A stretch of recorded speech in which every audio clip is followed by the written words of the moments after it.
My name is Delnaz Yeganeh. I'm 25. I'm a qualified drama teacher, so I teach part-time at secondary schools and colleges, and I've been a supportive, creative facilitator for this project. Initially, it seemed like a very straightforward concept, which was raising awareness for young girls that are potentially at risk to joining in gangs. However, I think as it's developed, it's become a lot more than that. It's become a lot broader. I think a lot of deeper issues have come up just from that simple concept.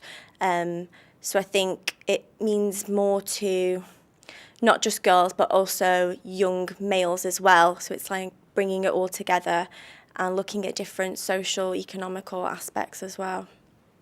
I think it's important for, on a broader scale, I think, like in terms of looking at England as a whole and the young people, I think there has been an increase of a lot of youth crime in later years, and a lot of it is gang related. I think if we think similarly to a lot of the things that probably go on in the US, I think in terms of crime and levels of crime involved with gangs and young people has been increasing in the later years. So I think it's really important to kind of raise awareness for people at a much younger age, starting from secondary school. Yes, I think in terms of like the media and say news and things that are mostly focused, there are a lot of stories and resources out there involving with male gang members and their involvement, and that's still growing, which is still very important. So I think it's important to not take the awareness away from that.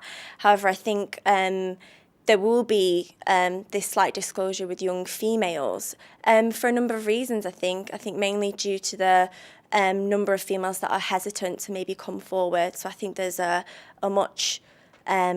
lower amount of young females that have been outspoken about this issue compared to males. So I do agree with that.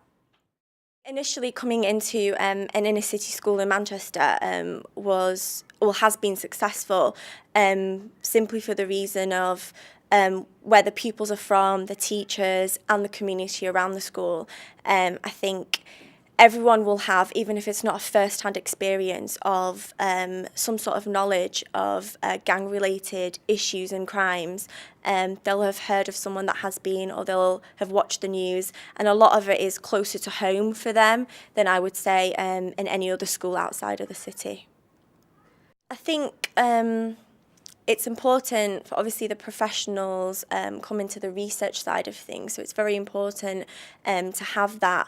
I think that all has been a really great backdrop to the performance led by the young people, and they've worked very creatively around the characters that they made and put into the performance. I think each character, although they might not be aware of it themselves, was created with great thought, I would say, and I think it comes from personal experiences as well as the research and what they had heard from outside the performance as well. I think for a school, starting with the performance itself, as the performance is taken to different schools, obviously more local ones, pupils can have a much more hands-on experience and actually interact with the young people that were involved.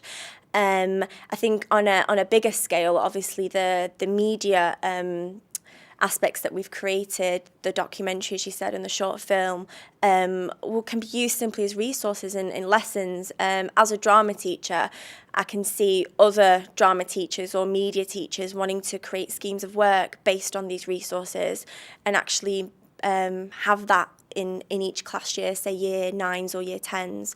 So that can be something that's ongoing. And the more it's done, the more it can be developed and changed. So I think it can be like a very useful resource for schools all over the country. Personally, I've been really impressed with the amount of young people that have wanted to be involved, their commitment, I think the hours that they've put in, and their ability to actually devise a great deal of this on their own. I think the team have been there to support them and to kind of facilitate them, to put them in the right direction, but it's been really impressive to see young people ages 14, 15, 16 actually creating their own work in a really, really great way. So that's been the most important thing.